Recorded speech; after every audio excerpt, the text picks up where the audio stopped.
Hoy tenemos el gusto de tener a Lola Pons Rodríguez, que es catedrática de lengua española de la Universidad de Sevilla. ¿Y que no se oye? ¿Sí? ¿Más fuerte? Vale. Bueno, Lola Pons Rodríguez, que es catedrática de lengua española de la Universidad de Sevilla. Y parece joven y es joven, es muy joven, pero es una activa profesora de lengua española y muy activa divulgadora de la lengua española y de muchas facetas de la lengua española, y por eso me parece su figura me parece muy interesante, y me parece muy interesante que la conozcan ustedes. Ella se licenció en el año 2000 en la Universidad de Sevilla, exactamente 25 años después que yo. A mí eso me sorprende mucho, pero porque es una diferencia ya significativa de edad entre las dos, pero sin embargo ha llegado lejísimos en su carrera. Se doctoró también en la Universidad de Sevilla en el 2003 y desde entonces tiene una carrera meteórica. Ha sido docente, es docente en la Universidad de Sevilla, pero ha sido docente también en la Universidad de Tubinga y de Oxford, y tiene un grupo de investigación joven, muy joven y muy activo, formado mayoritariamente por mujeres. ¿Todas? Todas. Hombre, eso es bueno. Todas mujeres, No. pero que son muy activos en muchísimos campos. De todos los méritos que ella tiene, que tiene muchísimos, me gustaría resaltar un par de ellos. Recientemente ha sido comisaria científica del 5º centenario de Elio Antonio de Nebrija, que ustedes conocen, porque ya tuvimos aquí el gusto de tener a Eva Díaz Pérez, que nos explicó, nos contó y comentamos con ella su libro El sueño del gramático, un libro de novela histórica sobre esa figura tan importante. A ella le han dado numerosos premios, como es el premio de periodismo Manuel Azaña y el premio nacional de periodismo Miguel Delibes, que yo creo que es importantísimo y que si tienen ustedes ocasión de buscar en internet la intervención de Lola en la recepción del premio, se la reconozco porque yo terminé con las lágrimas saltadas del gusto por la lengua y por como ella lo cuenta todo. Les aconsejo muy vivamente que lo busquen. Luego es académica correspondiente de lengua, es medalla de oro de la ciudad de Sevilla, yo creo que dentro de poco le darán la medalla de Andalucía seguro, y luego tiene una actividad divulgadora tremenda. Cada vez que ustedes pongan la serie, escuchen qué significan las palabras, qué significan las palabras. Agucen su oído porque van a escuchar una breve descripción de un tema de actualidad por Lola. Ella entonces colabora con la SER, con El País, con Canal Sur, y jamás le he escuchado decir que no cuando la han invitado a un acto como este o a un acto de presentación de su libro. Bueno, actualmente hoy la excusa para tenerla aquí es el último, este es el último libro, no es el último de todos, ¿El último divulgativo? Sí. Divulgativo, sí. Es el último libro divulgativo, que si no lo tienen les recomiendo que se... que es divulgativo. El español es un mundo, que recoge unos cuantos de sus artículos y de sus intervenciones en distintos ámbitos, que es la tercera, entrega del primero, que se llamaba Una lengua muy, muy larga, que también era más o menos del mismo estilo, y de El árbol de la lengua. Son 3 libros que supongo que seguirá un cuarto y un quinto y un sexto, y entre el carrete seguirá sacando libros de este tipo. Bueno, pues ella va a hacer una presentación, y les animo a ustedes a que los que se lo han leído o los que tienen algún tema que tenga que ver con la lengua que quieran comentar con ella, pues aquí tienen ustedes la menor interlocutora, ahora mismo creo yo, de Sevilla. Hola. Muchas gracias, Isabel. Muy bien, pues buenas tardes, me alegra saludarlos a todos ustedes. Yo quiero empezar dando las gracias a Isabel por su generosísima presentación, en la que ella ha manifestado que el tópico de la exageración andaluza no es un tópico porque ha exagerado mucho, pero bueno, creo que son palabras que nacen del compañerismo, de que ya hace unos años que nos hemos venido frecuentando. Y yo con muchísima ilusión acudo a esta tertulia Ascuas, a la que ustedes gentilmente me han invitado. A veces es difícil incluir algunos actos en la agenda, pero yo creo que hay un sentimiento que tengo, y lo tengo a gala, que es el de la gratitud. Y yo creo que pues, hay que ser agradecido al lugar del que uno viene, a los maestros que ha tenido, a las generaciones que le han precedido a una, porque la educación nunca sale de la nada. Yo no creo en ese adanismo actual. Así que realmente soy yo la que les doy las gracias a ustedes por dedicarme este ratito de su lunes y por invitarme a que los conozcan. Y bueno, Isabel me ha pedido que les presente un poco y que les hable un poco de este libro, de El español es un mundo, que salió en noviembre del año pasado y salió casi anticipadamente en nuestra Feria del Libro de Sevilla, porque su fecha prevista de aparición era más tardía, pero los libreros de Sevilla lo vieron ya como preanunciado en los catálogos, lo pidieron, así que tuve la fortuna de que el lugar del mundo en el que primero se vendió El español en un mundo fuera pues nuestra ciudad. El español es un mundo, es un conjunto de textos que yo he publicado en periódicos, sobre todo en El País, también en revistas como Archiletras, como Jotdown, que es una revista sevillana, textos que han salido en revistas menos conocidas, pues alguna revista de negocios, alguna revista cultural, algún texto de discursos míos creado públicamente. Los he pulido, los he agrupado temáticamente y la colección resultante ha sido esta. Las agrupaciones internas del libro tienen que ver con los niveles comunes que separamos dentro de la lengua, la pronunciación, la gramática, el vocabulario, pero también con otros aspectos lingüísticos que a mí también me interesan mucho, porque no solo me interesa la lengua por dentro, sino la posición que la lengua ocupa en el lugar en el que vivimos. Entonces, pues también hay un apartado dedicado al español dentro del mundo de lenguas en que vivimos, al español en la política, al español en la lengua de los literatos y al español en el ámbito profesional, el español de los correctores o los traductores, aquellos que se ocupan cotidianamente de trabajar con nuestra lengua. Bien, el resultado es un libro que, por cierto, esta semana sale ya en su segunda edición, así que me han traído ustedes suerte. Y esta semana sale la segunda edición, la primera tuvo unos 6.000 ejemplares, o sea que esta segunda, bueno, pues llega pronto y en buena hora. Y el resultado es un libro que aspira a ser un libro comprendido por todos los públicos, un libro generalista, entendible por cualquier persona que tenga pues, una cultura media y que esté interesado en los hechos lingüísticos. Yo creo mucho en el concepto de cultura lingüística, en el de sensibilidad lingüística, y pienso que dentro de la mayoría de nosotros hay un filólogo, aunque no haya estudiado la carrera de filología. Quiero decir, muchos de nosotros, sin tener por qué haber cursado una carrera que tenga que ver con la lengua, tenemos mucha curiosidad lingüística. Hay gente que muy rápidamente identifica un acento. Hay gente que muy rápidamente se da cuenta de que esa palabra que dice su abuelo, él ya no la decía. Hay gente que tiene opiniones sobre la lengua que coinciden con lo que después, con estudios científicos, demuestran los especialistas.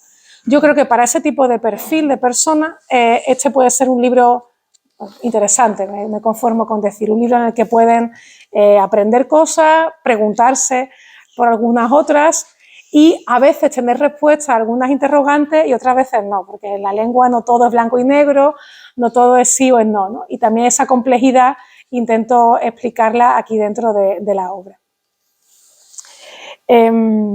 No sé, yo estoy programada para hablar 1 hora y media, ¿saben ustedes? Porque mis clases en la Facultad de Filología duran 1 hora y media. Entonces, esto tengo yo que controlarlo un poco si no quiero darle en la tarde, pero no sé qué estructura Isabel prefiere, si que nos hagamos preguntas y respuestas o que les lea algún fragmento para empezar. Tú misma, Yo creo tú que misma, tú puede misma. inspirar. Tú misma, ya saldrá. Si lees algo que te parezca. Bien, bueno, pues podemos... Y luego dejando abierto a todos ustedes si alguien quiere en un momento dado incidir un poco más en algo que haya dicho o en algo que no haya dicho, pero le parezca interesante, pues no, esto va a ser, es una cuestión abierta, no va a ser simplemente de un monólogo. Bueno, pues si les parece, a ver, ¿cuál podemos leer? Mire, como se acerca el Día de Andalucía y el acento andaluz siempre es un tema, les voy a leer un texto que escribí justamente en el 28 de febrero del año pasado y después podemos, si quieren, abrir un turno de preguntas sobre las cuestiones de nuestro acento, nuestra forma de hablar y su presencia en los medios. Y dentro de un ratito, quizá al final puedo leer el único texto no lingüístico que hay en la obra, pero bueno, este sí es lingüístico. Bueno, es un texto corto, se llama Acento andaluz, orgullo y prejuicio. Es una verdad mundialmente reconocida que lo que logramos por celo propio nos hace sentir orgullosos de nuestro esfuerzo y que al contrario, lo que nos viene dado por naturaleza no debería provocarnos orgullo, sino en todo caso la sensación de ser afortunados.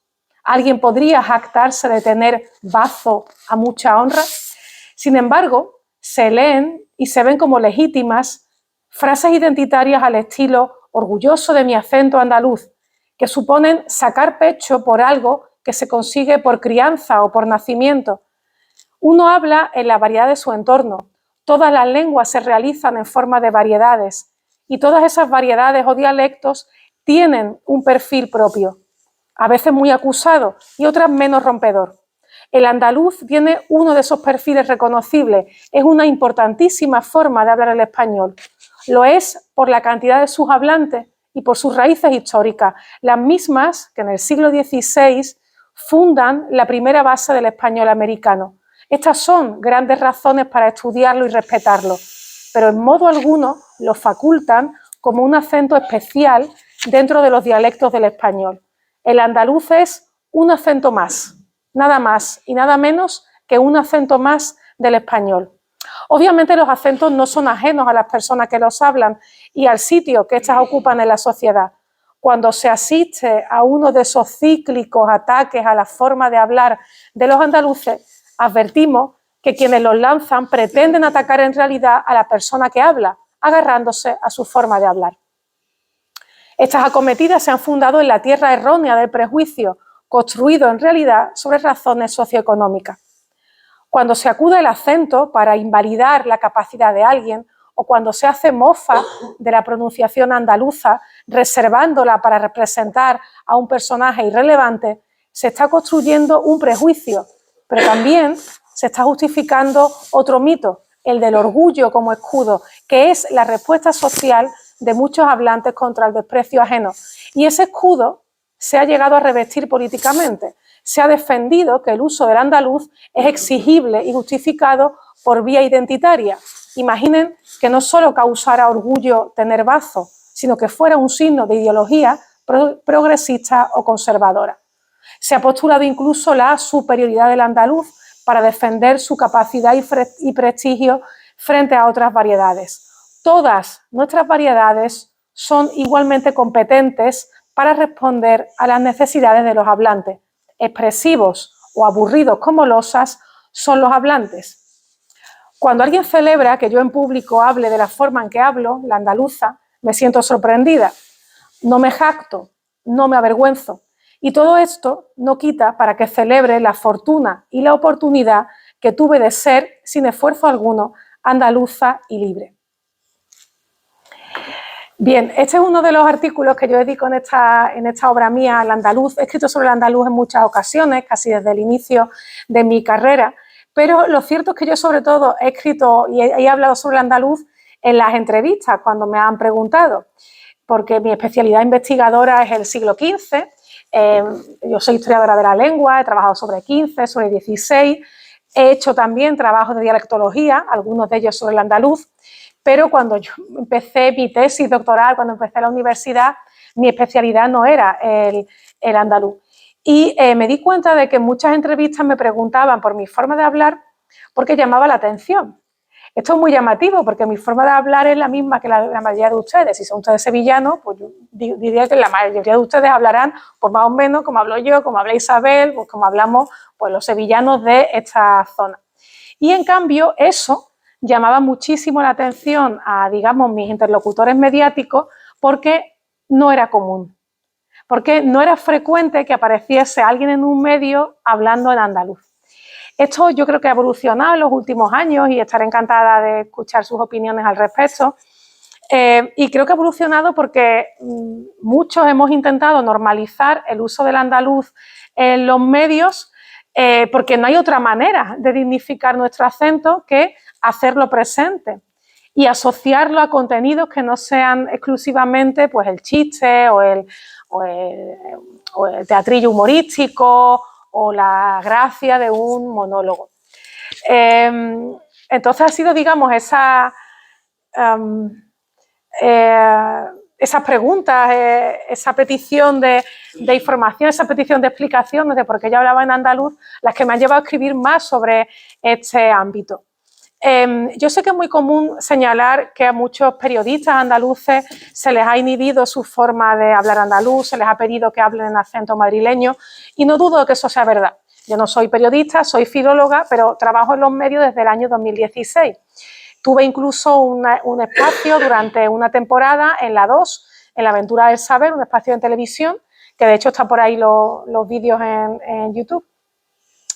Y ni cuando estuve en la tele, ni ahora que estoy en la radio, que estoy en la SER, que es una cadena nacional, antes estuve en Canal Sur Radio, una emisora autonómica, en ninguno de esos entornos, a mí nadie me ha dicho nunca, no hables así o cambia tu manera de hablar.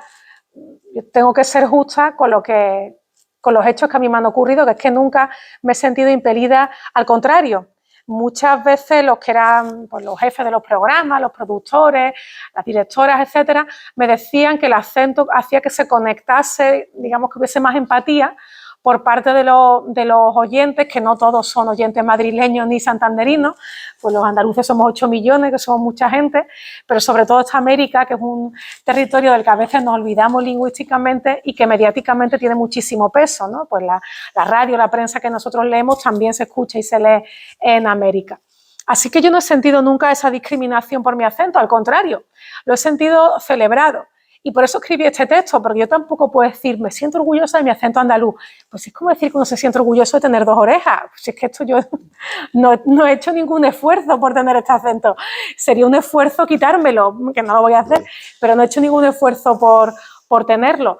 En esto hay veces que en las preguntas, sobre todo cuando hablo a profesores, me dicen, ¿hay que corregir la manera de hablar? Bueno, yo creo que hay que enseñar a los estudiantes, a nuestros hijos, a nuestros nietos, hay que enseñarles que cuando uno sale a la calle se carga de elementos que lo identifican. O sea, uno sale a la calle vestido con unas zapatillas de hacer deporte y con un chándal y con un reloj de esto que cuenta los pasos y pues se está identificando con que quizá en esos momentos vaya a hacer deporte. Y si sale con la mantilla y la peineta, pues seguramente es que va a una boda, y si viste de flamenca es que va a la feria, y si va de nazareno es que va a la Semana Santa. ¿Puede ocurrir algo, digamos, imprevisible? Sí, pero lo más normal es que uno no vaya en bañador a una boda, lo más normal. ¿De acuerdo? El elemento primero con el que nos identificamos ante los demás es nuestra apariencia externa. Por nuestra apariencia empezamos a ver si alguien es una mujer o un hombre, si es mayor o si es joven, incluso de la zona geográfica de la que puede venir. Pero la segunda marca que puede modificar todos los prejuicios asociados a la identidad externa es la marca lingüística. Son las marcas que nos ponemos en la boca. Y claro, ahí también hay que advertir a los alumnos que igual que uno no va a la boda en bañador, pues tampoco puede ponerse a hablar aquí en este estrado ante todos ustedes con el respeto que eso me merece, hablando pues con la quizá espontaneidad o el descuido que yo puedo tener en mi casa un día a mediodía, viendo la televisión un fin de semana. Que igual la expresividad que yo asocio a estar en un bar de fiesta brindando con una copa, pues la tengo que limitar cuando estoy dando en clase. Esto es, que el andaluz o el riojano o el paraguayo, el dialecto, la variedad que sea, es válida todas son válidas, pero todas merecen estar adecuadas a la situación en la que se están empleando. Y esto nos ha pasado a muchos de nosotros que hemos salido fuera de Andalucía a dar conferencias, etcétera, y que hay veces que nos ha ocurrido que hablando de un tema serio, incluso yo diría, Isabel, a veces hablando de temas aburridísimos, porque hay veces que damos conferencias que son un poco duras, que son para especialistas y tal, y contando una cosa muy sesuda, muy seria, sobre un rasgo del latín importado del castellano del siglo XV, alguien dice, uy, qué graciosa eres. Y dice, pero yo estoy contando una cosa aburridísima, pesadísima, que me estoy aburriendo hasta yo. Esto no tiene ninguna gracia. Pero claro, durante tanto tiempo se ha asociado esa marca lingüística a un contenido irreverente, que se convierte en irreverente cualquier contenido que uno diga con ese acento. Entonces, ¿eso cómo se evita? Pues esto es como montar en bici, ¿no?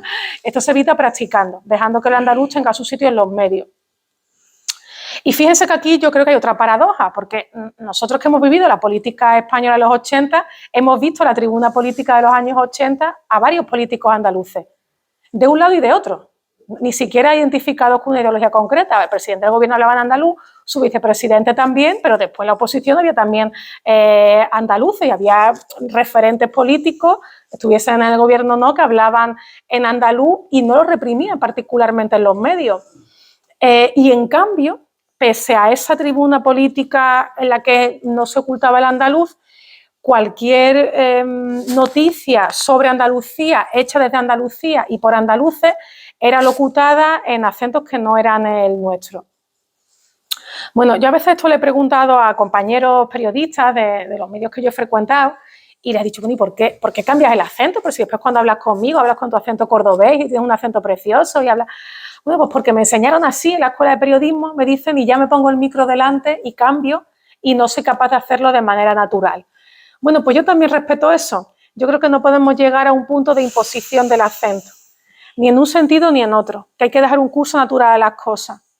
Y yo ese curso natural lo estoy viendo en mis estudiantes, no sé si tú también, Isabel, mis estudiantes universitarios, porque cuando yo estudié la carrera, yo pensaba que mis profesores eran todos madrileños o asturianos o cántabros, y resultó que no, que la mayoría eran andaluces, pero eso lo supe años después cuando yo empecé a trabajar en el departamento. Todos ellos modificaban su forma de hablar. Y en cambio ahora mis estudiantes salen a exponer un trabajo y hablan como hablen. Y sesean o cecean incluso. O sea, dicen sábado, examen y cosas así. Y hablan mal o hablan bien. Y eso es independiente de cómo articulen la pronunciación.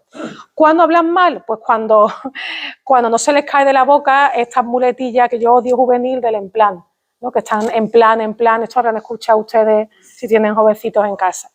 Que no se les cae el en plan o el yo que sé, o en fin, las muletillas que si trufan demasiado el discurso lo estropean. Eso es hablar mal. Eso es hablar mal. Cuando son incorrectos léxicamente, cuando no terminan bien una frase, eso es hablar mal. Y eso es independiente de la pronunciación que puedan tener, en mi opinión. Entonces, hay algunos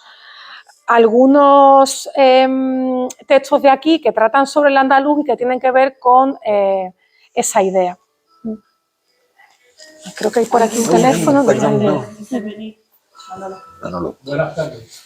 Ante todo, darte la enhorabuena, porque yo también, como has anunciado, que tengo todos los artículos que yo del país, los tengo recopilados. Y esto en falta, no en el país, que sigue, por ejemplo, Alex Grigelmo, que abunda también en temas de lingüística, antiguamente en el ABC era Fernando Lazaro Carreter, pero quitando estas pequeñas islas, no, ¿por qué se ha reducido esta divulgación de la lengua en cuanto a su mejoría? Y aunque te hice aquí muchas preguntas y dejaba una para el final, pero como hay un hecho reciente del sábado, voy a empezar por esto. Voy a empezar por el uso del español en la ciencia. Yo no sé si lo sabrá Isabel, pero el sábado dejó de emitirse la revista en español de investigación y ciencia, que era prácticamente de un cierto nivel la única que en España podíamos leer en español. Y además resulta porque la dirección, digamos, de la editorial no dependía de Barcelona, sino de Alemania. Y no lo entiendo cuando el español, divulgativamente, incluso la ciencia, tiene un mercado tan amplio como es el hispanoamericano, latinoamericano y iberoamericano, como queramos decir. haciendo este pequeño inciso, es que incluso en algunas revistas, los que somos ingenieros técnicos, recibimos una revista técnica industrial, pues desde el último número, la mitad de la revista viene en inglés. Y a mí me parece muy bien que aprendamos inglés. Algunos de los que tenemos nuestra edad, que no estudiamos inglés, hemos tenido que estudiar inglés para el desarrollo de nuestra profesión. Pero lo veo un contrasentido, una revista que no creo que tenga un ámbito de divulgación más extenso del español, sea todavía metiéndonos más el inglés en ese ámbito.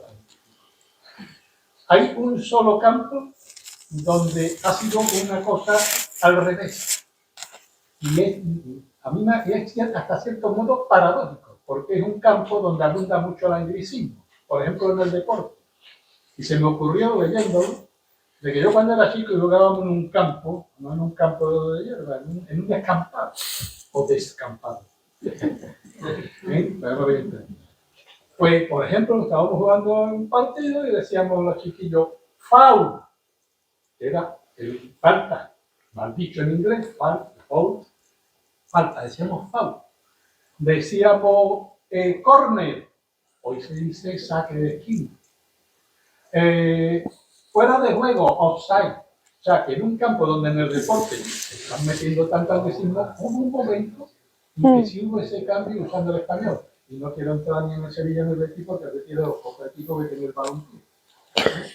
Pero ahí se ha hablado eso de los pocos. Lo van a quitar, Manolo.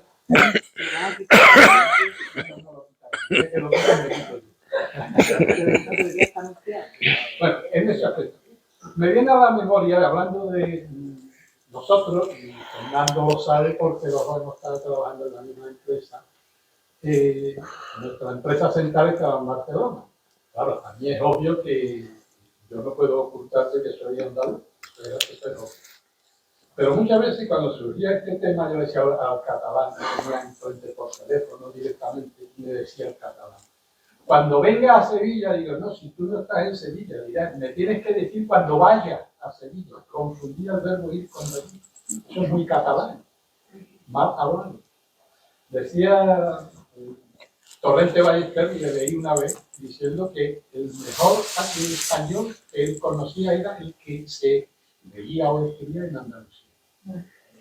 Lo que tenemos no es ese San Benito de decir que somos, no somos la chacha típica de la televisión, que podemos decir las cosas con gracia, hasta insultarnos con gracia, cosas que aún otros no tienen. Porque no nos sintamos con esa minusvalía, ¿no? Bueno, pues muchas gracias por su intervención. A ver, voy a ir señalando algunas cosas. Bueno, esta frase de Torrente Ballester, pues, bueno, porque siempre hay que disentir estas cosas y hacer más animado el coloquio, claro, si estamos todos de acuerdo, pues yo no estoy tan de acuerdo. O sea, Torrente Ballester dice eso y en mi opinión es una expresión tópica sobre el andaluz, tan tópica o tan falseada como quienes digan, pues donde se habla peor español es en...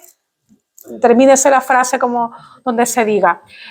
Hay algo de lo que nos tenemos que convencer y es que la lengua no está fuera de nosotros, la lengua está en nosotros. Y somos nosotros, cada una de estas 5 personas que están en la primera fila, las que están en la segunda fila, ellas independientemente, las que hablan bien o mal.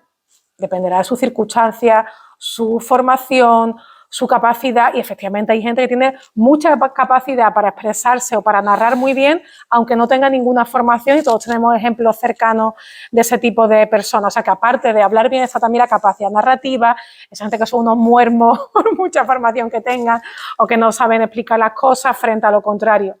Pero desde el siglo XVI, o sea, desde que hay realmente una especie de batería, de paquete de fenómenos, que es lo que llamamos hoy andaluz, ¿sabes? De que existe el seseo, el ceceo, las aspiraciones, etcétera. Desde que eso existe, están los dos tópicos. Los andaluces hablan muy bien, normalmente asociado a son muy expresivos, son muy barrocos. Lo siguiente que viene de esa idea es te van a engañar, ¿no? O sea, son muy verbosos, te van a liar, son muy florentinos, te van a engañar. Y la otra idea, ¿no? De, por ejemplo, Quevedo, cuando decía, y ahí vienen los andaluces de valientes feos, cargados de patatas y de ceceo, ¿no? Estos son los que cultivan la patata y estos hablan mal y estos son los que cecean. También otro tópico completamente infundado. Yo creo que un elemento que podríamos utilizar para medir, no sé si cómo de bien hablamos, pero cuánto nos hemos formado de bien o de mal para ello son los índices que se publican periódicamente en nuestro país de tasas de abandono escolar, ahí estamos por arriba, índice de personas lectoras, ahí estamos por abajo, consumo de horas de televisión, ahí estamos por arriba, índice de analfabetismo, volvemos a estar por arriba. Eso nos tiene que dar que pensar, ¿vale? Eso, se diga con el acento que se diga, eso nos tiene que dar que pensar. Por eso, islas como esta son maravillosas y tenemos que fomentar que no sean islas, ¿no? Y que sean muy frecuentes. Porque, aparte de reaccionar a esa idea tópica que siempre sale un tonto y se mete con quien sea porque habla mal, porque habla en andaluz, ¿no? Pues siempre hay un tonto, ¿no? Y esto hay para ponerlos en fila. Aparte de eso, yo creo que hay una parte que tenemos que hacer también autocrítica. Yo creo que en ese aspecto de la formación, pues, bueno, pues ya son muchos años de escolarización obligatoria en Andalucía y deberíamos tener otras tasas, en mi opinión. Algo parecido, pero si nos situamos con un poco de distancia, creo que nos sirve para contestar a la cuestión del español en la ciencia. Nosotros estamos perdiendo la batalla del uso del español en la ciencia. Y en parte la estamos perdiendo, en parte porque somos unos papanatas. Los de arriba y los de abajo, digamos, ¿no? O sea, los que mandan y los que somos mandados. Verán, si ustedes miran con distancia la historia de esta forma de hablar, o sea, del español, ¿no? De nuestra lengua, pues se da cuenta uno que el español, igual que las otras lenguas que son hermanas del español, el italiano, el catalán, el francés, todas esas lenguas han nacido porque ha habido gente que no hablaba un buen latín. O sea, eso que se condenaba de no hable usted así latín, ¿no? Pues eso se terminó generalizando y dio lugar a diferentes lenguas. Lo que hemos hecho desde que nace el castellano como idioma, que eso no sabemos en qué fecha nace, claro, porque la gente no se acuesta hablando latín y no se levanta. Pero bueno, digamos que es un proceso largo, entre el siglo IX y el XI ya ha nacido el castellano. Y lo que hace el castellano desde que nace es avanzar no solo geográficamente, que eso es importante, pero no lo es tanto, como en cuanto a dominio. ¿Dónde uso el español? Primero en la calle, para hablar con el vecino, para tomarme una copa de vino, como decía Gonzalo Berceo. Después, gracias a Alfonso X, un rey muy sevillano, por cierto, lo de la Escuela Traductora de Toledo, ya saben que es una gran mentira historiográfica. Alfonso X tenía su escuela de traducción donde él estaba y pasó toda su vida en Sevilla, en nuestra ciudad, y aquí está enterrado, ¿no?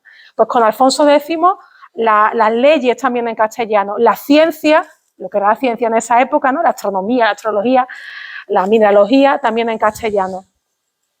En el siglo XV ya los sonetos en castellano y no en italiano. Poquito a poco hemos ido ganando sitio. En el XVIII, la lengua de la ciencia del XVIII, que es una ciencia un poco particular, pero bueno, la primera ciencia es el latín.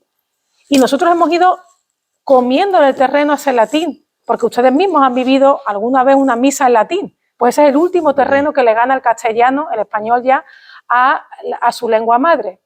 Y ahora, cuando hemos conseguido que el español gane todos esos espacios funcionales, que se pueda usar para todo, para ir a misa, para la ciencia, para un pleito, para el notario, para todo, en un proceso que nos ha llevado casi 10 siglos, bajamos los brazos y empezamos a nosotros mismos apartar el español para escribir la ciencia. Eso tiene un peligro, claro, tiene un peligro porque la ciencia está generando continuamente innovaciones y términos.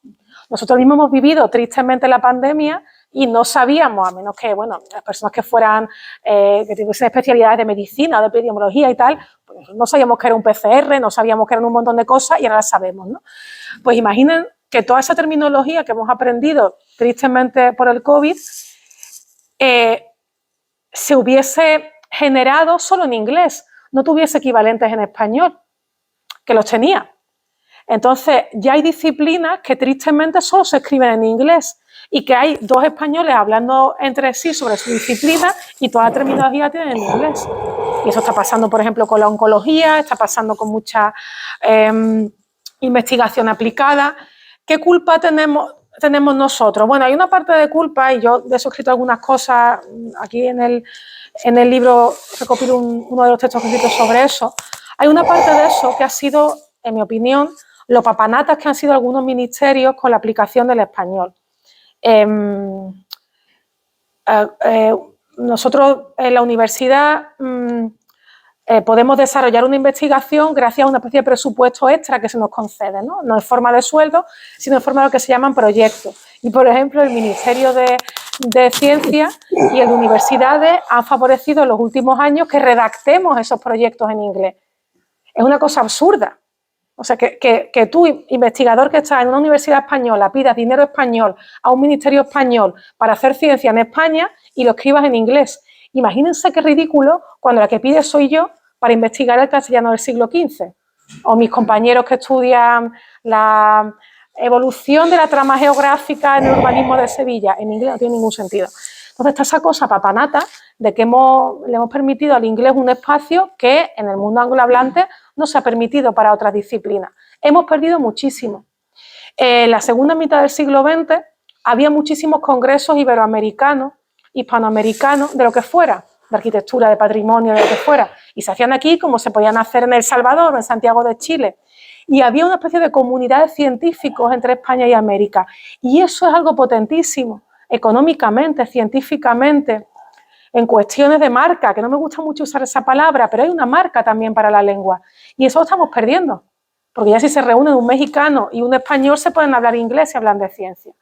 Entonces, respecto al cierre de esa revista, que yo también lo he sentido, bueno, pues sí, yo también entiendo que las empresas toman sus decisiones y nos pueden gustar más o menos, pero lo que no entiendo es que se nos anime a escribir ciencia en inglés desde las entidades gubernamentales españolas.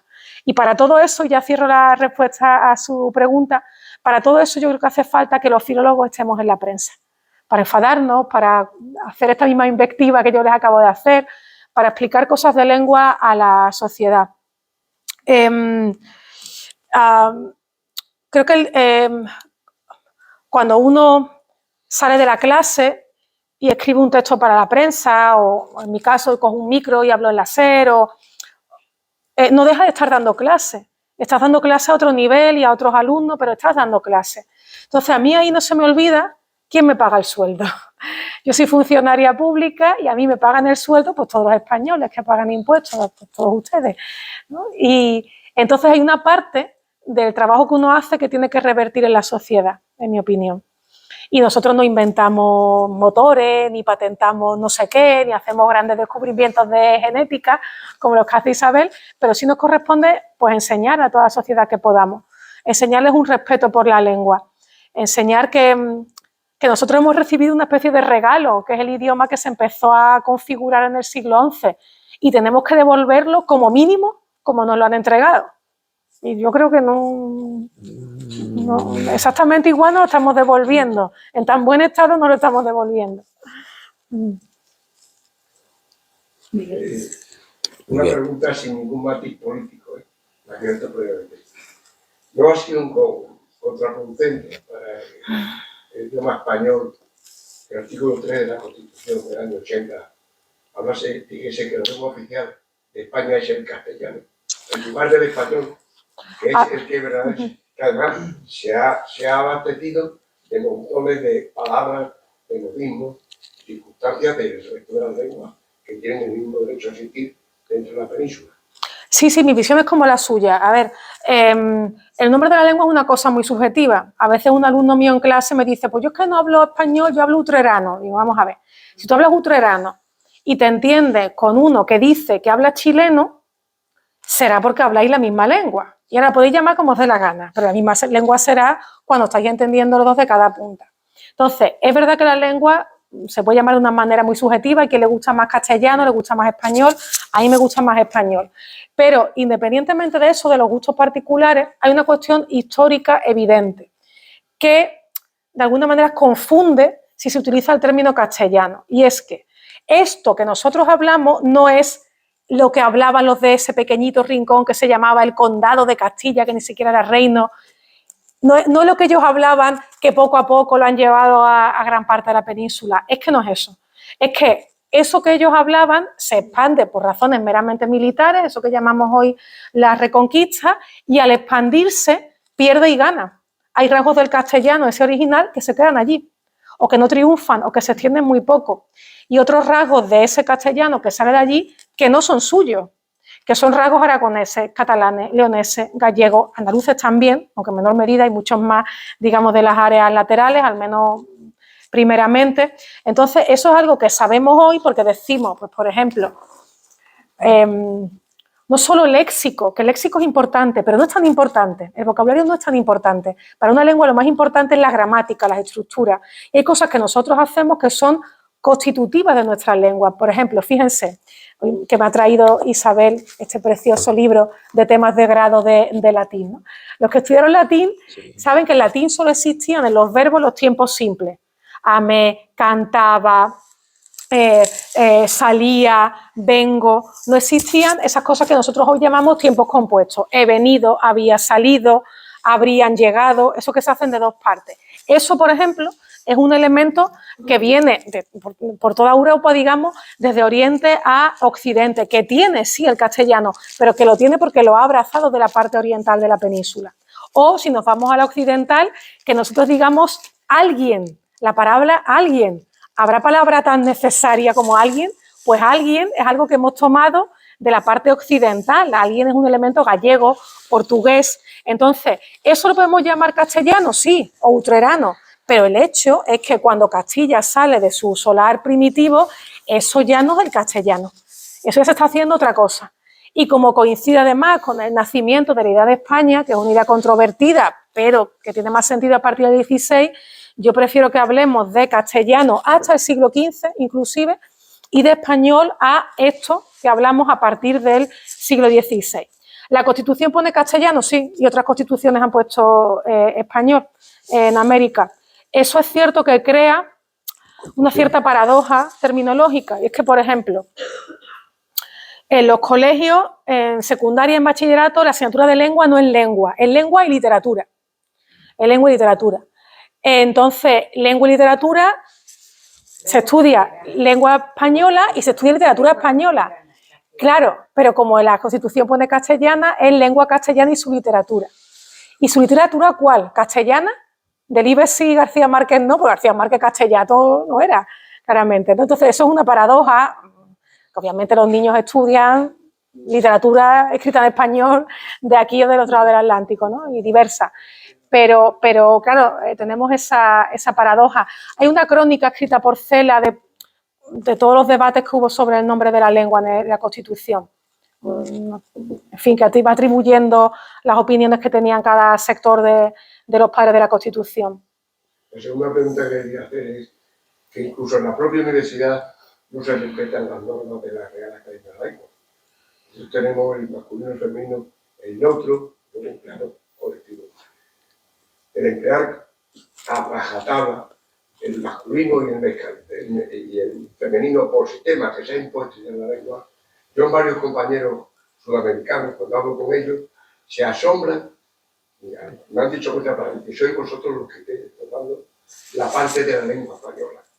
Y que nosotros en el país, concretamente en los argentinos, no somos el masculino ni el femenino, salvo cuando es necesario. Para algo tenemos el colectivo, porque si la lengua tiene que ir con una economía de medios, expresarse bien, ¿para qué ampliarla y hacer incluso cuando vienen montones de masculinos y femeninos, haciendo diferencia entre el masculino y el femenino, cuando no es necesario? Incluso creo que las normas de la Real Academia de la Lengua tenían que ser mucho más rigor, sobre todo en los centros educativos, implantarlos por parte de los profesores y los maestros. Mientras no cambie la norma.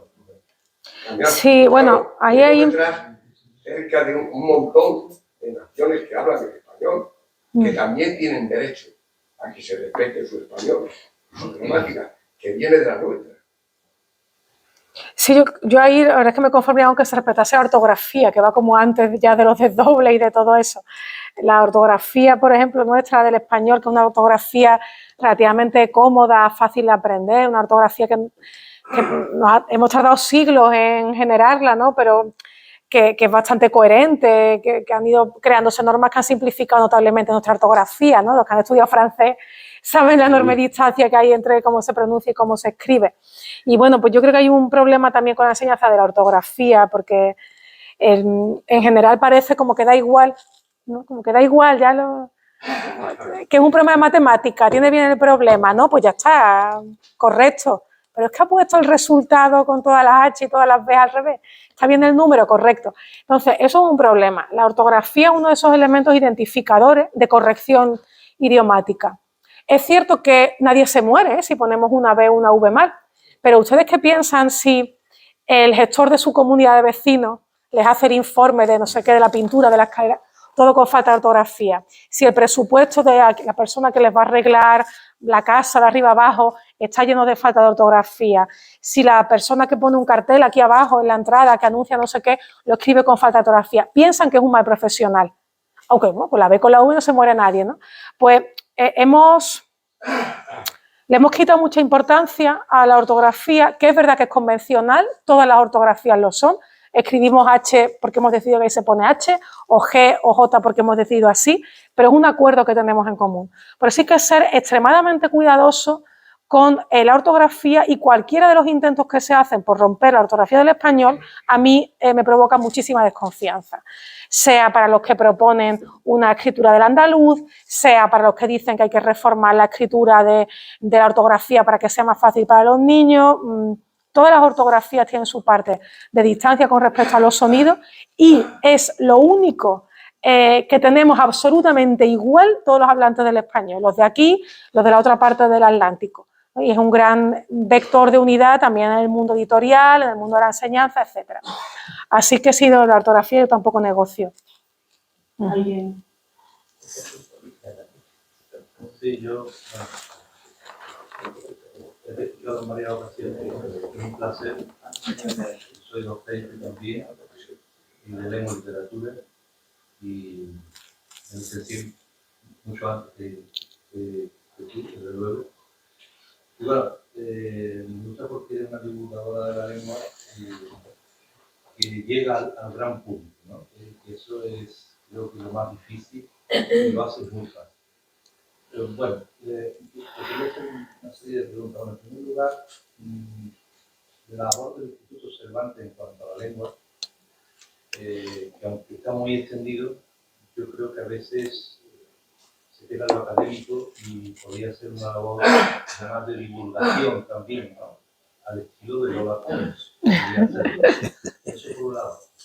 Por otro lado, pues, has estado hablando del texto que has leído sobre el andaluz, y creo que cuando la gente habla de ser orgulloso, evidentemente lo que quieren decir orgulloso en el sentido de que es una lengua que está, bueno, un dialecto, una variedad lingüística que está muy difundida, y que en cierta manera es como es contrarrestar lo que tú decías, ¿no? Antes pues, se veía de una manera peyorativa, ¿no?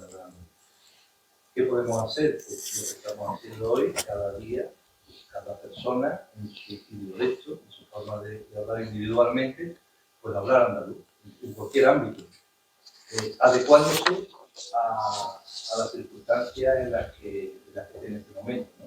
No se habla igual, no se sabe, en un juzgado que en la calle, tomando una cerveza, ¿no? Eso en cuanto a lo que decía del andaluz, porque yo creo que el andaluz es...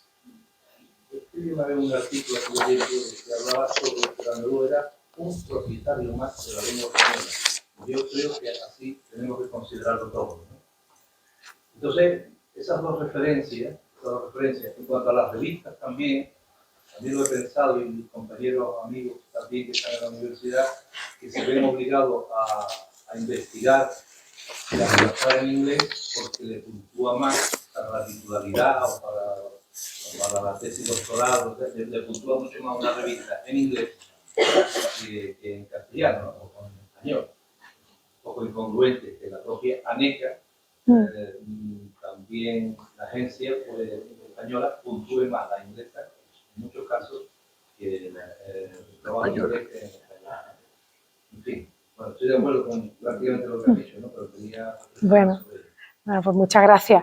Bien, pues sobre el Cervantes, bueno, yo es una institución que he conocido más de cerca en los últimos años, y he trabajado en el último año con ellos, sobre todo por el Centenario de Nebrija, y también por conferencias y cosas que me han invitado. Y bueno, yo creo que uno de los problemas de Cervantes es que tiene que haber más Cervantes todavía.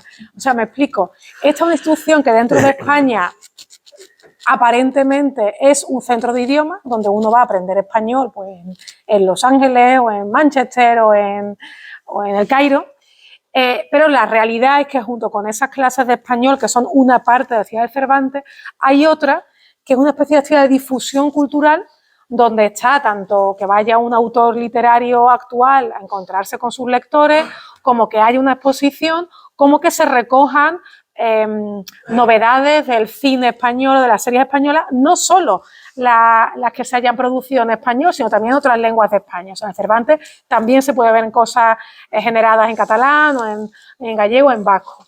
Eso, que es un centro cultural, la realidad es que funcionando fuera de España también es una especie de elemento de diplomacia, de elemento de fuerza, porque es una entidad que no deja de estar galvanizando, reuniendo a gente que está interesada por el español fuera de España y que pueden ser pues, una persona que simplemente quiere ir a aprender a decir hola, vivo aquí porque se va a comprar un piso en Benalmádena, o puede ser un diplomático, una persona que quiera hacer carrera con el español o que sin aprender español conozca algo más de nuestra cultura. ¿Cuál es la limitación del español? Que claro, del Cervantes, perdón, en principio están destinados a lugares donde no se habla el español. O sea, hay Cervantes pues, en Estados Unidos, pero no los hay en Hispanoamérica porque allí ya se habla español. Entonces, ¿podría haber más Cervantes en el mundo? Claro, sí. Y, por ejemplo, en mi opinión, tendríamos que prestar especial atención a algunas zonas donde el español se usa, pero de alguna manera se pierde. Por ejemplo, el Cervantes de Gibraltar. Ahí hubo un ministro español que dijo que no había necesidad de un Cervantes en Gibraltar porque en Gibraltar hablan español hasta los monos. Lo dijo así. Y bueno, a lo mejor es verdad. A lo mejor que en Gibraltar hasta los monos hablan español. Pero el problema es que español se habla en Gibraltar. Porque claro, el español de las telenovelas, de que nosotros tomemos un refresco y de que nos pongamos de acuerdo sobre qué modelito nos ponemos mañana, es un español común. ¿Qué necesita un sitio como Gibraltar? Competencia con el inglés científico, con el inglés académico, un español cuidado. Hay una batalla que nosotros hemos perdido estrepitosamente en Filipinas y que ahora los Cervantes intentarán echar para arriba, pero ya igual se llega un poco tarde, pues a ver si no se pierde esa batalla en Gibraltar, ¿no? Entonces, esa es una institución clave de nuestra diplomacia. Se pueden hacer muchas cosas y nos podemos fijar, por ejemplo, en cómo la están haciendo los vecinos franceses. Existe un concepto que yo incluso cuando estudié francés aparecía en los libros, que es el concepto de la francofonía. Bueno, esta gente que ya no tienen colonia, que el francés es una lengua en Europa relevante, pero bueno, demográficamente no es la más relevante, más peso tiene el alemán o el español en Europa. Han tejido ese concepto de francofonía ligando las viejas colonias, los lugares donde el francés es segunda lengua, Marruecos, Argelia, con la comunidad hispanohablante que había en Argelia, y todo eso es la francofonía. Y eso sí, con la excusa lingüística, es un núcleo de diplomacia, de relaciones institucionales. ¿Lo han hecho bien? ¿Han utilizado a la lengua? Sí, pero es que la lengua se puede bien utilizar y mal utilizar. Y bien utilizada es un elemento de diplomacia y de marca internacional de primer orden. A lo mejor no es el que más me interesa a mí, que yo soy historiadora de la lengua y me gustan los textos, los libros, la Celestina y García Márquez. Pero lo cierto es que es un elemento de negociación fundamental. En ese aspecto también hay que pensar qué posición ocupa el español en ámbitos políticos que rebasan nuestro país. Cuánto se usa el español en la ONU, cuánto se usa en las grandes alianzas internacionales, y no solo eso, cuánto se usa en la Unión Europea, donde ya el Reino Unido no está, ¿no? Y sin embargo sigue apareciendo sí, pero bueno, el peso de Malta en relación con España, ¿no? Entonces es que, por ejemplo, el inglés siga teniendo ese enorme peso que tiene la política interna de la Unión Europea, siendo que ya el Brexit lo ha sacado voluntariamente, es llamativo, ¿no? Entonces ahí es una parte, digamos, de utilización política de la lengua que a mí, por ejemplo, no me disgusta, me parece que promueve. ¿Qué futuro le augura usted al castellano, al español en Estados Unidos? Porque viene oyendo que de aquí a 2050 será bastante. No sé qué futuro tanto en lo político o en lo social se le prevé. Es una pregunta interesante y no tengo clara respuesta, ¿verdad? Yo sé que muchas veces se espera que quien se sienta en este estrado tenga todas las respuestas, pero no siempre se tienen. Es verdad que en cuanto al número de personas, el futuro es prometedor. O sea, los hablantes de español en Estados Unidos no paran de crecer y ya va a ser la nación hispanohablante por encima de México, más numerosos del mundo. Eso es interesantísimo. Uno va a Estados Unidos y no deja de escuchar el español. Pero el problema es dónde se oye el español. En Estados Unidos no dejas de escuchar el español en la calle, en los restaurantes, los sitios de comida rápida, los señores que están trabajando en la calle están hablando en español. Entonces la pregunta es si en vez de pasar por todos esos lugares entras en una sede de una gran empresa, entras en la sede del Partido Demócrata, ¿también escucharías el español? Bueno, pues ahí no tanto, ¿no? Entonces ahí hay un esfuerzo que tenemos que hacer y ahí yo creo que España tendría que tomar una posición de liderazgo en ese aspecto, de intentar prestigiar el español dentro de Estados Unidos, para que no sea sentido solo por la lengua de los migrantes y de sus hijos, porque incluso los propios migrantes a veces, de una manera muy triste, pero que, digamos, en su marco mental, yo he llegado a entender, dejan de hablarles en español a sus niños en casa porque les parece que es la lengua de los que sirven las hamburguesas, los perritos calientes, los que trabajan en la calle, ¿no? Entonces hay que prestigiar esa lengua para que no sea solo la lengua segunda de sectores socioculturales bajos. Yo esto lo he dicho alguna vez públicamente y una vez alguien me dijo, bueno, es que no sé cómo usted defiende que el español en Estados Unidos es un éxito cuando es un fracaso. Es un fracaso en el sentido de que todo el que está allí está porque ha habido un fracaso social y político en su nación de partida. Y es verdad, o sea, esto tenemos que asumirlo, ¿no? Nosotros, si antes había bolivianos y ahora hay salvadoreños y venezolanos en Estados Unidos, es porque en sus países algo ha fracasado. Pero cuidado, una vez que está eso, nosotros lo que podemos hacer es proteger a esos hablantes y una parte de proteger a los hablantes, incluso socioeconómicamente, es proteger a su lengua. Para eso hace falta que haya más senadores hispanos, que el español se oferte como lengua en las escuelas americanas y que se cultive como lengua de herencia. Y después una cuestión también que nosotros tenemos que repensar, que es esto del Spanglish, ¿vale? Es cierto que hay una forma de hablar español en Estados Unidos que tiene muchos anglicismos y que nosotros a veces desde España, desde nuestro discurso sin anglicismo, decimos, uy, pero es que mal habla, es que fíjate, como habla español, si de cada 3 palabras dice una en inglés. Pero cuando uno entiende la forma de aprender español que han tenido muchos de esos hablantes, entiende por qué están todos esos anglicismos. A mí me decía en Estados Unidos un colombiano que él cuando llegó de Colombia a Estados Unidos, una persona formada con una empresa no sé qué, porque se fue de Colombia por la situación con el narco en los últimos años y tal, pues se va a vivir a Estados Unidos y que él, lo que nosotros llamamos sótano, lo aprende como concepto, vive en una casa donde hay un sótano una vez que va a Estados Unidos. Pues no había visto eso en su tierra natal, en su zona natal. Y que entonces llama al sótano basement. Claro, porque no conoce otra palabra.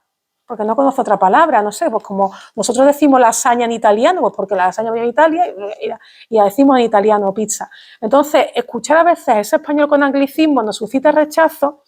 Y una cosa que se está configurando y que no existe todavía, pero que va a existir, es el español de Estados Unidos. Igual que existe el español de México, el español de... Entonces, ese español de Estados Unidos, ¿cómo va a ser? Pues una gran intriga, porque hay muchos mexicanos, pero hay también muchos salvadoreños, muchos bolivianos, de ahí saldrá algo y será el español de Estados Unidos, pero bueno, yo quiero pensar, pese a todo, con cierto optimismo, que va a ser una gran nación hispanohablante, que va a seguir siéndola.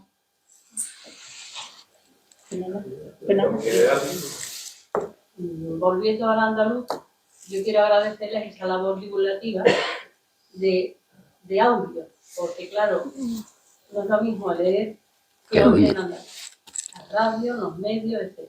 Entonces el andaluz estamos recuperando nuestra autoestima, porque claro, hace 50 años el andaluz en la tele, así, pues era la chacha que lavaba, la copla que cantaba, el flamenco que todavía no estaba como ahora tan reconocido, y el chiste, ¿no?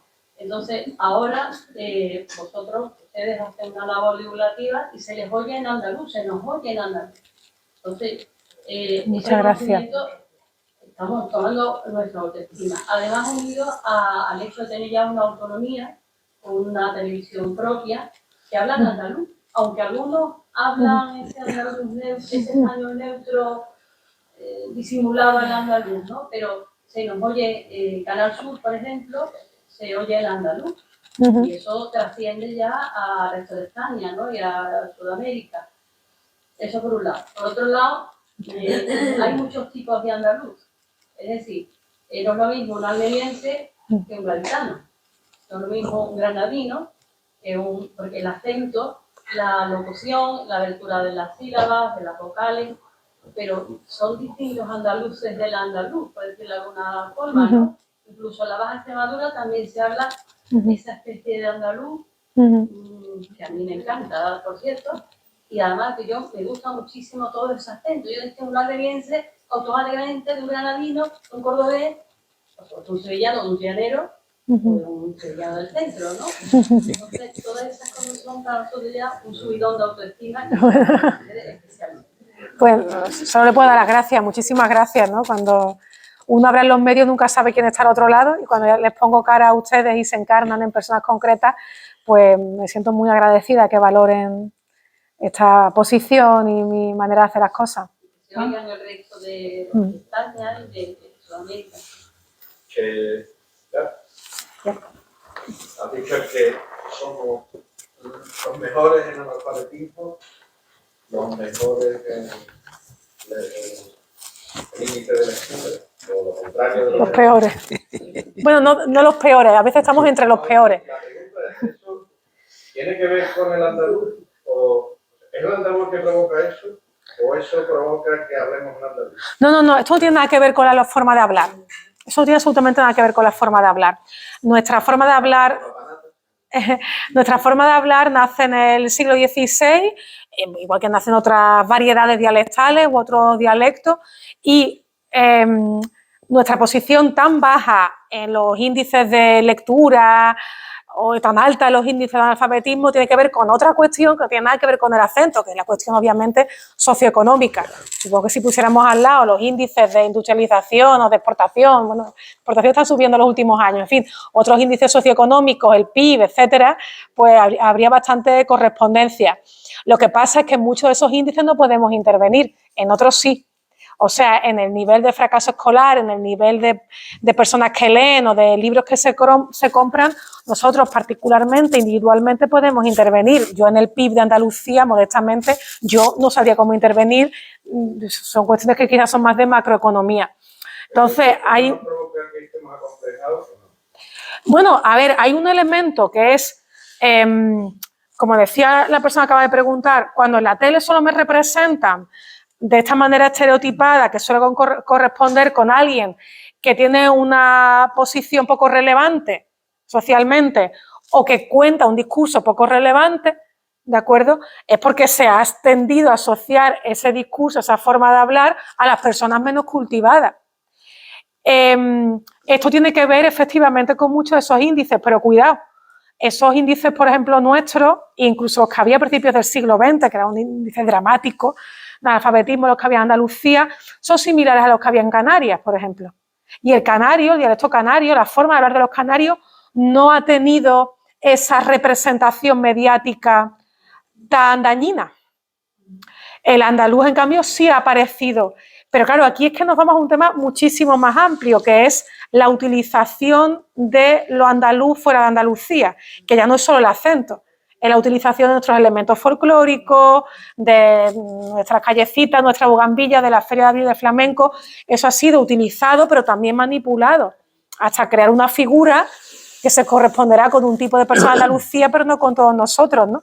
Por lo que siempre hemos dicho muchas veces cuando salimos fuera, mira, que todos los andaluces no son graciosos, que yo soy una siesa, o que no sé bailar, o lo que sea, ¿no? Pero que sí que obviamente hay un elemento crucial en el prestigio que le damos a la forma de hablar, que es el prestigio socioeconómico. Es así de simple y es así de extralingüístico. Es que no tiene nada que ver con la lengua. Tenemos un ejemplo clarísimo, que lo vemos claro, porque está muy atrás, que es el que pasa con Toledo. Toledo en la Edad Media se tiene como un lugar de referencia, había sido la vieja capital visigótica, una capital importante, ¿no? Era una ciudad relevante. Hay una pequeña parte del siglo XVI donde Toledo se tiene como la capital del buen hablar. Igual que ahora mucha gente dice, donde se habla bien es en Salamanca, Valladolid, Santander. Nadie dice Toledo ahora. Pues en el siglo XVI lo decían. Y lo dejaron de decir. Y lo dejaron de decir porque en la segunda mitad del 16, pues un poquito antes, crece una obsesión ridícula, absurda, pero muy de los castellanos, de los españoles de esa época, de que los toledanos eran descendientes de judíos, que no eran cristianos viejos, que, bueno, esta cosa de que todos teníamos una sangre limpísima. Aquí nadie se había juntado con uno, bueno, ya sabes, todo lo que da lugar a toda la picaresca española, toda la obsesión para limpieza de sangre. Y entonces Toledo empieza a ser marcado como un lugar de descendientes de judíos y de árabes. Esto, bueno, quiere decir, Toledo tendría descendientes judíos, pero no más que Zamora o que Sevilla o que otros lugares, pero le cayó ese tópico. Y junto con ese tópico, perdió para siempre el tópico del buen hablar. Absurdo, completamente absurdo. Pero claro, estamos hablando del prestigio. Un lugar se prestigia económicamente y se prestigia todo lo que haga la gente de ese lugar. Su forma de hablar, su forma de vestir, cualquier cosa que hagan. Volviendo un poco lo que es los medios, que tienen mucha influencia en corregir ciertos defectos. Entonces, por ejemplo, volviendo al país que tiene la figura del defensor del lector, y hay muchas veces, casi en un alto porcentaje, vienen muchas críticas de los errores lingüísticos que se están encontrando en el periódico, ¿no? Además, con abundancia. No, por ejemplo, yo en el ABC no lo veo. No sé si en todos los periódicos existe esa figura, pero que es interesante. Y bien está el caso también de lo que son los traductores, las malas traducciones, sobre todo, y hay una que ahora lo comentaré. Por ejemplo, uno lee cualquier cosa relativa con la informática. Inicialización. Eso está la vendería, y yo muchas veces digo iniciación. Y hay quien cree que el que está equivocado soy yo. No, ¿por qué inicialización? Porque es más largo, o sea, porque si es más la palabra más larga a la gente le encanta. Es como de temática frente a tema. ¿Y por qué dirá temática? Porque es más largo. La cuestión escrita. Habría de ver un poquito de más cuidado incluso en el libro de estilo y de todo, de certificación, de certificación. Y hay una que casi me ha causado un poquito una duda. La he mirado en el diccionario, pero no me ha dejado clarividente de sí, cuál es la diferencia. En una página del libro o suyo pone desnominalizar. ¿Qué diferencia hay con desnominar? Que nominalizar, no recuerdo en qué página y que estoy contando yo en esa época, en esa página, o sea, Galardones, página 200. Ah, claro, eso tiene que ver, sí, con quitar el nombre. Esto es mi batalla porque pues esa batalla la gané, por cierto. Eso fue un amago que se hizo en el Ministerio de Ciencia, si no me equivoco, porque los premios de investigación salieran sin nombre, que antes tenían, bueno, y lo han vuelto a tener todos nombres, eran premio de investigación Severo Ochoa, o premio de investigación Menéndez Pidal, o premio de investigación, lo que sea, de la Cierva, los Marie Curie, los grandes inventores españoles, cada uno en su especialidad. Y hubo un año, que debió de ser el 2019, si no me equivoco, que salieron convocados en el BOE como premio de investigación en biología, o en matemática, o en filología, pero sin el nombre de la persona. ¿Vale? De ahí ese desnominalizar, o sea, quitar el nombre a la persona, con lo que yo estoy en desacuerdo, un poco por lo que decía al principio, porque no creo en el adanismo, porque la ciencia española, con sus dificultades y sus problemas, ha nacido porque hay personas con nombres y apellidos que la han cultivado en nuestro país. ¿Y hay diferencia con desnominar? Yo no sé si desnominar como derivado es común en nuestro idioma. Nominalizar es poner nombre a algo. No. Así como las otras que he dicho, que viene en el diccionario, por lo menos en la edición que yo tengo, si viene nada más que la correcta, ¿no? Iniciar, no viene inicializar. En esta sí vienen las dos acepciones, pero el concepto que viene escrito, lo que significa, la verdad que no me aclara mucho, porque vienen las dos. Pues quitar el nombre, ¿no? Que esto pasa mucho ahora. Pero ¿por qué usa esa? Como estaba refiriéndome a las otras, que es incorrecta, y en esta que sí es correcta, según el diccionario, pero no veía la diferencia de concepto. Y ya por acabar, sería muy extenso, lógicamente, no voy a hacer. ¿Cómo va evolucionando las pérdidas de palabras? Por ejemplo, la sílaba OBS. En algunas se mantiene, en otras no. Pues, uno lo ha perdido. Yo cuando empezaba a escribir, Oscuro. escribía como OBS. Sí. Ya hoy prácticamente Oscuro. Bueno, septiembre ha perdido. sí, eso es parte de lo que decía antes de cómo ha evolucionado nuestra ortografía. Yo entiendo que para bien. En general, eso que son dos consonantes juntas, nuestro idioma ha resuelto de manera asistemática. Hay veces que hemos conservado esas dos consonantes juntas y otras veces no. Nosotros decimos, por ejemplo, digno o docto, aunque después, o sea, lo escribimos, perdón, que después haya gente que pronuncie doto, digno, etcétera, ¿no? Antes se pronunciaban normalmente sin la consonante, se pronunciaba simplificado. Pero hay otras veces donde tenemos un grupo de estos latinos de dos consonantes y lo hemos simplificado en la escritura. Entonces, pues pienso, por ejemplo, que respeto, de tener respeto a alguien, lo escribimos sin CT, pero el origen es el mismo que respecto a ti, ¿vale? Exactamente el mismo y ahí sí lo hemos conservado. Entonces, en esos casos concretos, la historia de esos grupos consonánticos se ha resuelto palabra a palabra. No es como en otros casos que hemos tenido una solución ortográfica, digamos, general. Hay casos en que la ortografía de nuestro idioma se rige por el latín y otros casos se rige por el uso, por lo que hace la gente. Y esos son casos en los que se ha terminado apostando por lo que suele hacer la gente, ¿no? Y bueno, por ejemplo, nosotros ponemos septiembre en general, aunque no lo pronunciemos, y en América en general escriben septiembre, sin la P. Se puede escribir de las dos. Obstinación, yo no la veo tan... No, pero oscuro se puede escribir de las dos maneras, con BS y sin ella. Un poco está relacionado también con lo que ahora mismo acaba de preguntar. La Real Academia, me gustaría saber un poco la opinión de ese trabajo que está desempeñando. Efectivamente, está aportando y recogiendo todo ese vocabulario nuevo que está apareciendo, está dando valor.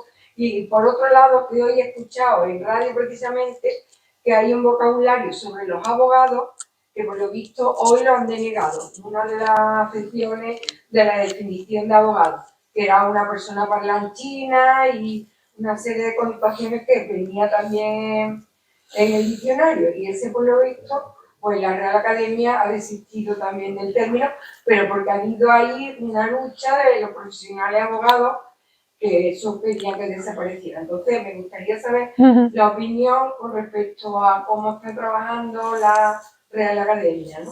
A ver, aquí hay que decir que los diccionarios son notarios de la realidad, reflejan la realidad, son un espejo de cómo nosotros hablamos. Y nosotros hablamos a veces con palabras malsonantes o con dichos que son agresivos para un sector de la población o con dichos que denigran una parte de la población, ¿vale? Y entonces nosotros quedamos como personas que están denigrando a alguien por el uso de algo. Cambiar una palabra en el diccionario no cambia la realidad. De vez en cuando hay un colectivo que se enfada porque en el diccionario pone, a ver, estoy recordando, no sé si lo estoy contando correctamente, pero recuerdo una declaración del colectivo de panificadoras españolas, de personas que hacen pan, porque lo de pan, comida de tonto, hay varios refranes así de ese tipo, algunos ya no se dicen tanto, pero hay varios de estos de, ¿cómo pan eres tonto? Y quería que se quitase el diccionario. Bueno, tú puedes quitar el diccionario, pero se va a seguir diciendo. Tú puedes quitar la palabra dictadura y la palabra hipoteca. Vas a seguir sufriendo una dictadura y vas a seguir pagando, teniendo que pagar la hipoteca todos los meses. El diccionario no cambia la realidad. Efectivamente, lo que el diccionario sí tiene que luchar es por incorporar lo que se llaman técnicamente marcas, elementos que te avisen, sobre todo porque los diccionarios los manejan muchos extranjeros, elementos que te avisen que ese uso concreto que tú no puedes decir, pero que es denigrante, ¿vale? Por ejemplo, se puso hace unos años a la palabra gitano, una de cuyas acepciones era hacer tratos engañosos, querer no sé qué, ¿no? Y había, bueno, en España que hay muchos colectivos gitanos y llevan luchando mucho tiempo por cuestiones de educación, etcétera, decían que esa definición hay que quitarla. A ver, quitarla no se puede quitar mientras que haya gente que la use. E incluso cuando haya gente que no la use, tiene que seguir apareciendo porque tiene que recoger el diccionario cosas que ya no se empleen por si alguien lee un texto antiguo. Pero lo que tiene que recoger es una marca, que eso que antes ponía úsase, ¿no? Ahora se pone de otra manera, pero pone pues significado despectivo, peyorativo, algo así como, mira, si lo quieres usar está en ti, pero que tú sepas que esto es un elemento denigrante. ¿Cuál es nuestra victoria como hablante? Pues lograr tener una lengua más inclusiva, menos denigrante, menos agresiva. Nosotros hemos vivido, por ejemplo, los cambios que se han sufrido en España en cómo llamamos a las personas con discapacidad, y eso es una victoria de la que yo creo que tenemos que estar orgullosos, gracias a que los colectivos de personas con discapacidad nos han enseñado a que no se llama minusválido, por mucho que lo ponga la Constitución, no se llama minusválido una persona con discapacidad, igual que minusválido en su momento fue una batalla respecto a tullido, por cierto, ¿no? Entonces, tú puedes quitar minusválido de la Constitución y del diccionario si quieres, pero el problema de uso, la victoria de uso, está en la sociedad. La RAE refleja lo que hay. ¿Está todo en el diccionario? No, es una parte imposible. O sea, la palabra local que dicen en tu pueblo para cuando bajan a la Virgen y hacen la fiesta no sé qué, esa palabrita que usan 100 a lo mejor no está en el diccionario. Y el equivalente de la palabra igual que haya en Paraguay para eso, pues igual no está tampoco, ¿no? Pero digamos que se atiende a reflejar lo que se llama el estándar, o sea, la lengua común. Y en eso, pues sí que yo creo que se está haciendo un esfuerzo porque, en fin, por tener un diccionario que avise mejor del uso. Una última pregunta, porque podríamos estar aquí. Pero tienen que irse a casa a leer mi libro. Que estamos aquí haciendo unos cálculos y unas elucubraciones y elucubraciones o cosas que si el español aquí, si el español allá. ¿Y el español de España qué título tiene? ¿No? No sé si ustedes han vivido la cosa de, o la viven con la intensidad que se está produciendo, de las lenguas, ¿cómo se llaman estas? Los dialectos o las lenguas nacionales. Por eso en la Constitución pone castellano. Claro, como había padres de todas las regiones, no, el español no, los gallegos son españoles, también es español, el catalán también es español. Bueno, entonces quiero decir que estamos aquí como haciendo equilibrios y tal, hablamos del español tal y cual, que tenemos el enemigo dentro, que es que hay una guerra bestial. O sea, en Cataluña, es que no se puede poner zapatos Pérez, no se puede. Si no le ponen una multa. O sea, quiere decir usted, a ver, o eso no, ese tema no bueno, yo trato todos los temas en mi texto y en mis libros. ¿Recuerdan ustedes cuando descarriló Talgo ese que iba a Santiago de Compostela? Lo que tuvimos que escuchar a Núñez Feijóo, que cómo se había producido el accidente allí con toda la prensa nacional. Hombre, no hay derecho. O sea, es que no nos respetan. El español en España, la mitad de España está machacado. Bueno, yo creo que ahí hay que separar dos cosas. Una es la... Pero que no hemos tocado el tema. Que parece bueno, pues ahora vamos a tocar ustedes dos preguntas. Vamos a ir poco a poco, hemos tratado todos los temas por los que me han preguntado. Hay que separar dos cosas. Tenemos que asumir que lo normal y lo común en todos los países del mundo es que tengamos territorios multilingües. Eso es lo más normal. Eso es lo más normal, que haya lugares multilingües. Y el que no lo era todavía, porque fuese un país pequeño donde viviesen 4 y tuviesen toda la misma lengua, lo está haciendo ahora. Porque con todos los movimientos migratorios y de turismo que se están produciendo, la realidad mundial es multilingüe. Y hay una gestión para ese multilingüismo. Suiza lleva siendo multilingüe décadas, ¿vale? Y además con estados que hablan, o sea, con los cantones que hablan una lengua frente a otra y a veces no la entienden. Tú estás en la zona alemana y, bueno, en la zona francesa no tienes por qué saber alemán y están los... No, pero no siempre. No siempre. No siempre. O sea, que por una parte la normalidad es que los países sean multilingües. Eso es de lo más normal en el mundo. ¿Dónde está la dificultad? Normalmente no en los hablantes, sino en la gestión política y educativa que se haga de ese multilingüismo. Claro, ese es un problema. O sea, lo que toca la oficialidad, cuántas horas escolares damos una lengua frente a otra, lo que toca la oficialidad, cómo rotulamos las señales de tráfico a las tiendas, en fin, toda esa parte, digamos, oficial, institucional, es la que genera conflictos y disensos.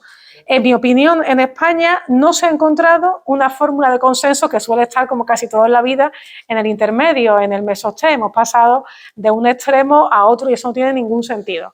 Eso no tiene ningún sentido. Yo no veo tanto, ahí diciendo de usted, un ataque contra el español, digamos, en la calle.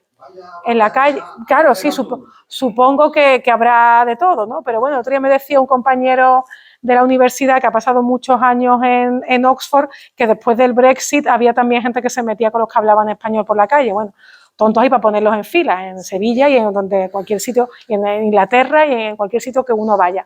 Pero la gestión política del multilingüismo la estamos haciendo mal.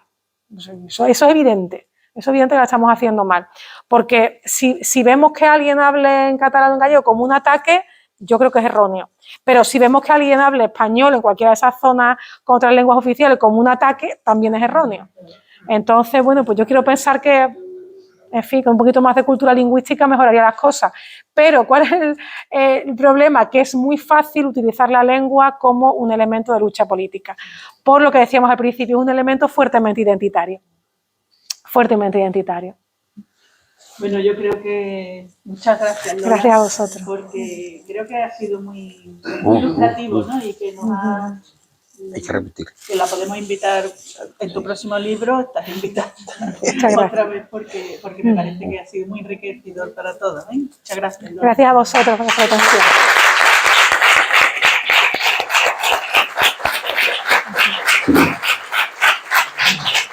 Ahora quiero que me dediques. Con mucho gusto. No es por nada, sí.